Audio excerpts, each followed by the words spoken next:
Origami comes from two Japanese words, ori to fold and gami for paper. Take one sheet of paper, fold it without making a tear, and create a design. People young and old have been doing it almost since paper was invented. Now meet Robert Lang. So this is where you do all of your work? This is it. This is the place. When he folds paper, he doesn't just make objects, he creates art. You look at paper differently than most people. When I look at it, I can see that it could potentially be made into a lot of different things. These are some of those things. A moose. The color comes from the paper. A lion. I designed this lion for this sheet of paper. The piece of paper had a fuzzy edge, and I thought, well, how can I use the fuzzy edge in the folding? A flag. 50 stars and 13 stripes. Insects accurate in every detail. Wings, feet, size. What I try to do with the origami figure is to create the same emotional response when you see the origami that I experience when I see the actual subject. Do you have a favorite animal that is just your pride and joy? Oh, pride and joy favorite animal. It would be my koi.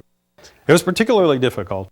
Just the folding of the scales alone took 8 hours of solid folding. No cutting. And there's no cuts. This is still one uncut square. I only say that, and I'll say it many times because it will be very hard for people to imagine how this came to be this shape from a flat piece of paper. Well, that's the magic of origami. Robert Lang lives in the San Francisco Bay Area and creates his work in this backyard studio. He started making origami as a kid in Georgia and then kept it up while studying at Caltech, but told no one, not even his then-fiancée Diane. And I was in his apartment and saw these amazing little bugs on the shelf. And I said, "Where did you get these?" He said, "I made them." I said, "No, you didn't. Human hands can't do that." And then he told me about his hobby. It was love at first bug. I was astounded. He had never talked about it. But Diane wasn't the only person who noticed. Soon Lang's work was being published, even exhibited in museums.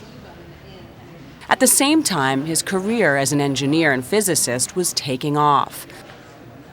So this is a program that I wrote that I use sometimes to design origami. Talk about multi-talented. Lang holds 46 patents and is the editor of the Journal of Quantum Electronics. His knowledge of math even helped him create something revolutionary, software that helps design origami.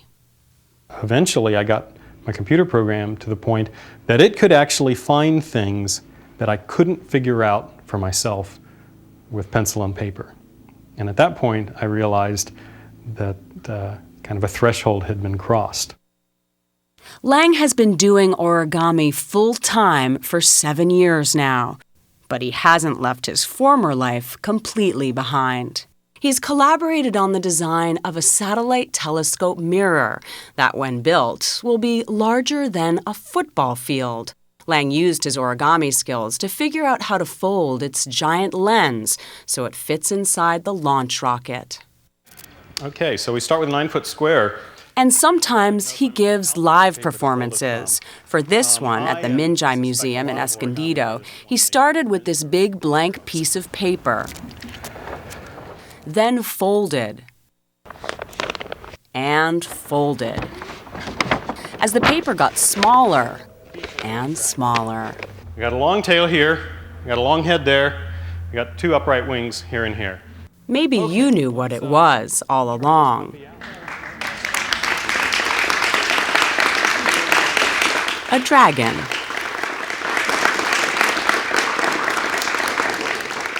I'll just use one of them. Before our visit ended, we asked him to make some origami just for us. Out of $1, a peacock. And then, out of a small paper square, something even more fitting.